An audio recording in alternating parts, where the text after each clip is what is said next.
Hola a todos, este es el segundo video de repaso para genética que organizamos desde la agrupación Cecilia Grierson para el ingreso a medicina.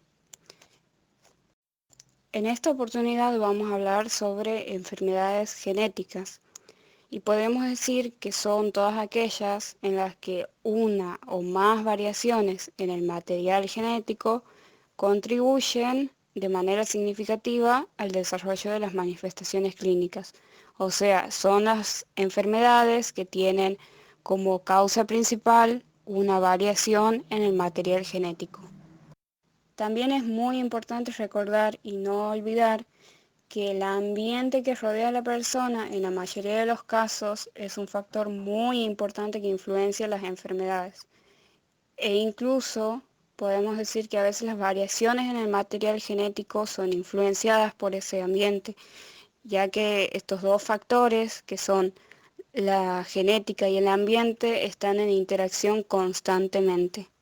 Si entramos a analizar lo que se conoce como etiología o causa de las enfermedades, de estas enfermedades genéticas que venimos hablando, podemos ver que es posible clasificarlas en tres grupos principales, que son las enfermedades cromosómicas por un lado, las enfermedades monogénicas por otro, y en un tercer grupo, las enfermedades multifactoriales. Si entramos a definir lo que son las alteraciones cromosómicas, vamos a ver que son variaciones en el cariotipo. Y recordemos qué es el cariotipo. Es el patrón cromosómico de una especie que está expresado a través de un código establecido por convenio y que describe las características de sus cromosomas. Y los cariotipos son propios para cada especie. Entonces vemos que son variaciones en el cariotipo que pueden implicar alteraciones en la composición estructural de los cromosomas o cambios en el número de cromosomas. Y en este sentido, de todo lo que venimos hablando, es muy importante recordar los siguientes puntos. Primero que nada, que todas nuestras células somáticas, que son todas las células que tenemos en el cuerpo en general, tienen un número de cromosomas diploide, es decir, lo que siempre repetimos, que 2n es igual a 46 y que los 46 cromosomas se presentan de pares. Y esto da como resultado entonces un total de 23 pares homólogos de cromosomas, de los cuales 22 son pares de autosomas y queda un par sexual que puede ser XX o XY. También es muy importante que recordemos que las células gonadales, que son los espermatozoides y los ovocitos, que se encuentran, en los testículos o en los ovarios, tienen un número de cromosomas haploides. ¿Qué quiere decir esto? Que tienen un n igual a 23.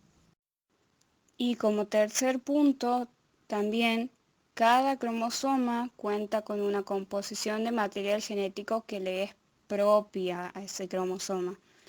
¿Qué quiere decir esto? Que cada cromosoma porta un tipo de información genética que le es propia. Y esto nos permite distinguir a los cromosomas de acuerdo a su tamaño y a su composición, lo cual es muy importante para realizar técnicas diagnósticas.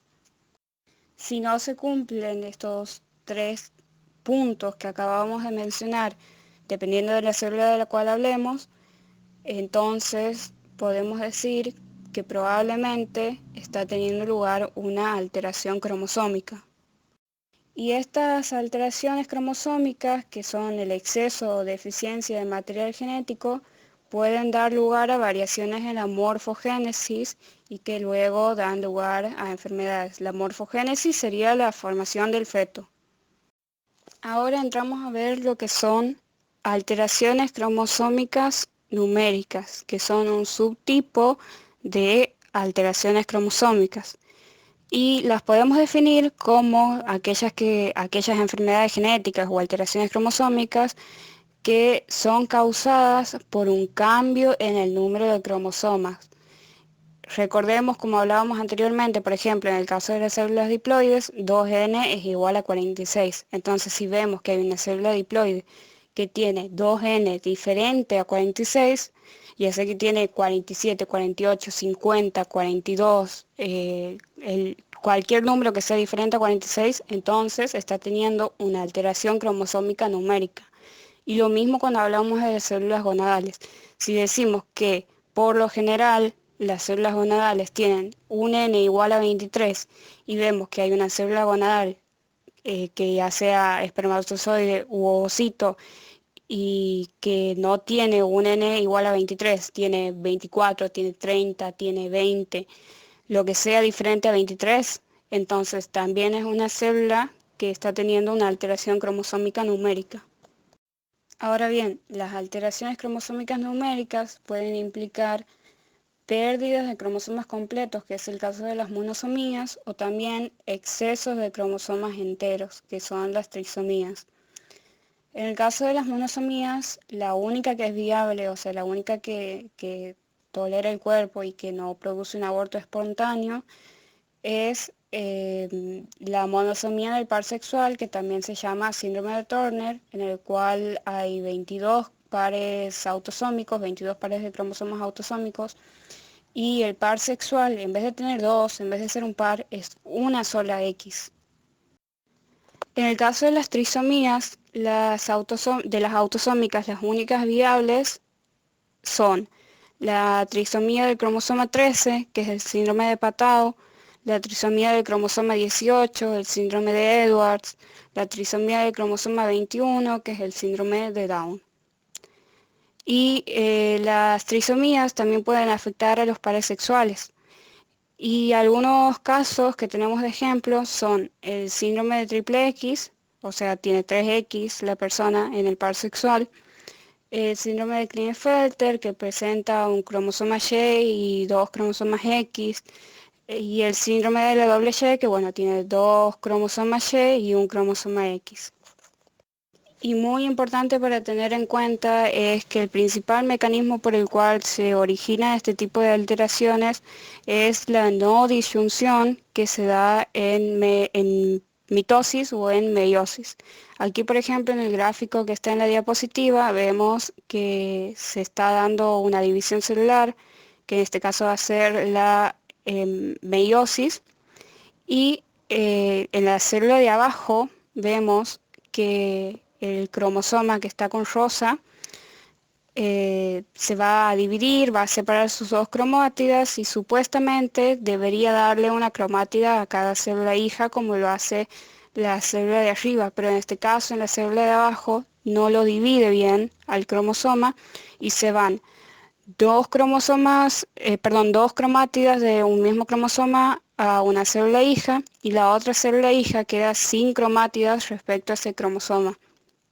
Entonces, aquí vamos a ver que vamos a tener una célula con una trisomía y una célula con una nulisomía, que no, es decir, que no tiene ningún cromosoma del cual sea que represente este cromosoma rosa que tenemos graficado.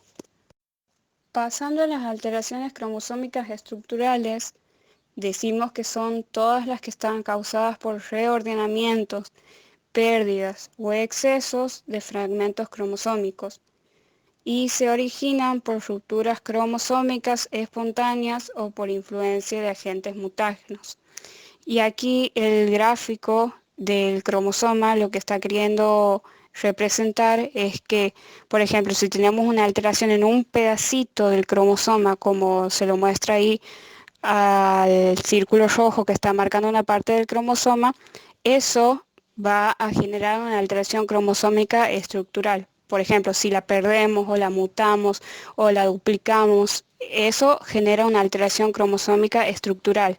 Entonces, para que quede claro, las alteraciones cromosómicas estructurales se dan en un pedacito del cromosoma. Ahora las numéricas ya implican cromosomas enteros. Y también es muy importante recordar entonces que las alteraciones cromosómicas numéricas y las alteraciones cromosómicas estructurales son subtipos de alteraciones cromosómicas. Ahora pasemos a enfermedades monogénicas y decimos que son aquellas cuyo desarrollo depende de la variación de un solo gen.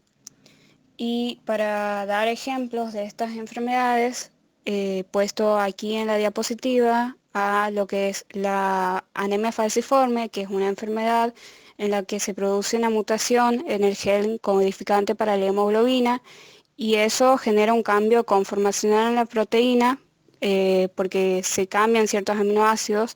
Recordemos los tripletes de bases nitrogenadas. Cada triplete codifica un determinado aminoácido. Y si generamos un cambio, una alteración en ese triplete, posiblemente cambie por otro aminoácido y ese aminoácido lo que puede producir es una anomalía en la proteína.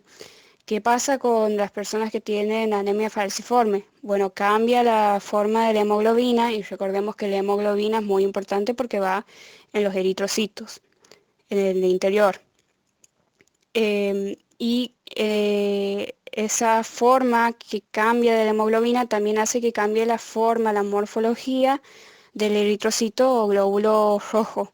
Y en vez de tener la forma que presenta, por ejemplo, el glóbulo rojo de la izquierda, que es bicóncavo, que es la forma que por lo general tenemos, tiene otras formas, que es esa forma de hoz de la derecha, y que está dada por el cambio en la hemoglobina, y eso hace que los glóbulos rojos sean mucho más frágiles, se rompan y la persona tenga anemia. Esto es nada más que un ejemplo, no es algo que se tengan que estudiar, es algo para ilustrar por qué es importante conocer las enfermedades monogénicas. Y por el otro lado, también he puesto el ejemplo de la enfermedad de Huntington, que es otra enfermedad monogénica que está porque también se produce una mutación en el gen que codifica, es un solo gen, es el gen que codifica para la proteína huntingtina, que bueno, todavía no se conoce bien en profundidad cuál es la función de esa proteína, pero se sabe que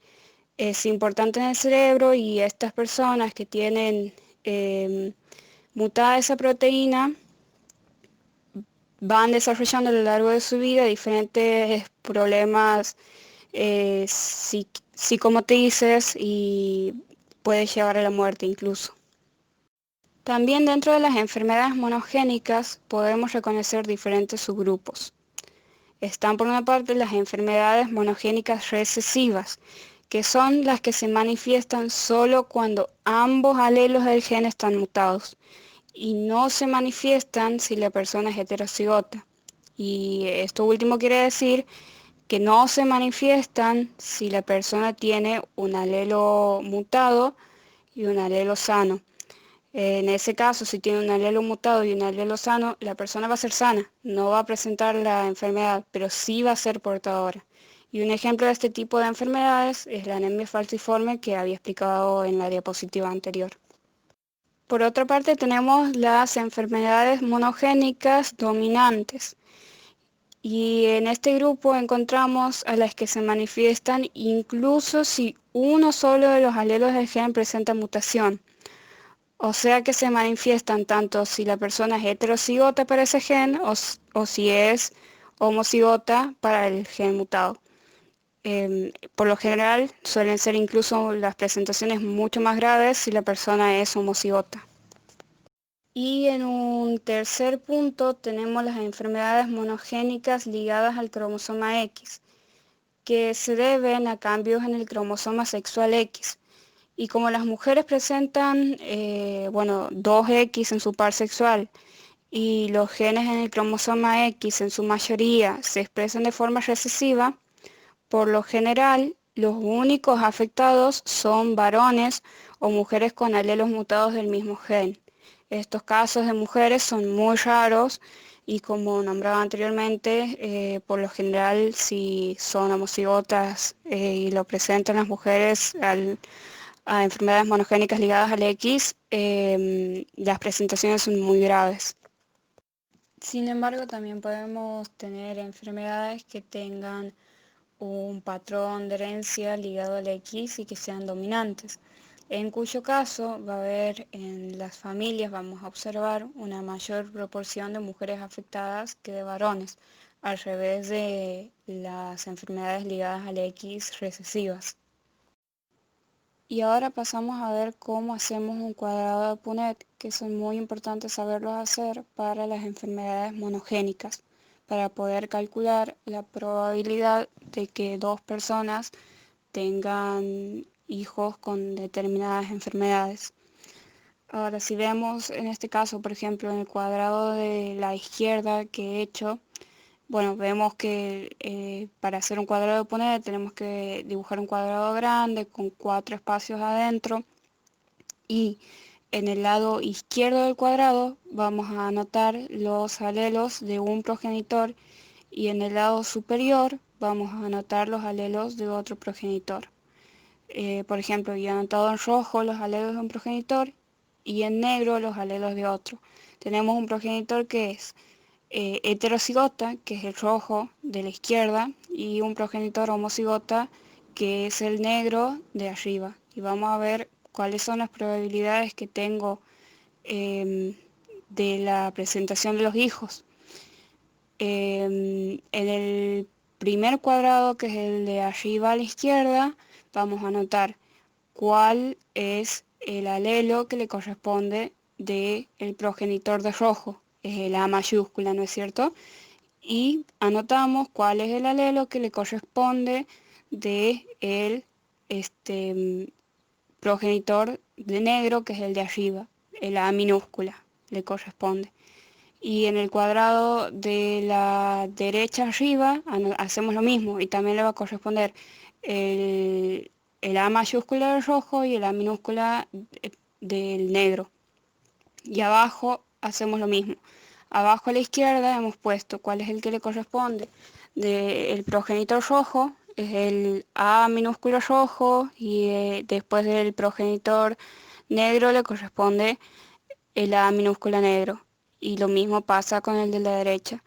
Y si vemos cuáles son los resultados de ese cuadrado de Punnett, vamos a poder reconocer que tenemos un 50% de probabilidad de que los hijos de esos dos progenitores sean homocigotas, es decir, A minúscula roja, A minúscula negra, ¿no es cierto?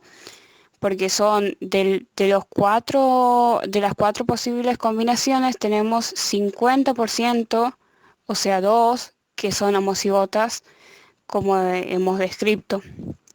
Y después vamos a ver también que tenemos 50% de probabilidad de tener hijos heterocigotas, porque vemos también que dos de los cuatro son heterocigotas A mayúscula rojo, A minúscula negra.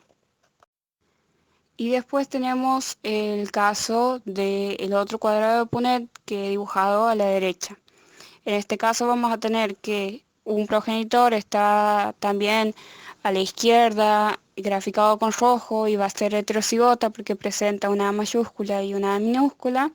Y tenemos otro progenitor arriba que está graficado con negro y que también es heterocigota y tiene una A mayúscula y una A minúscula.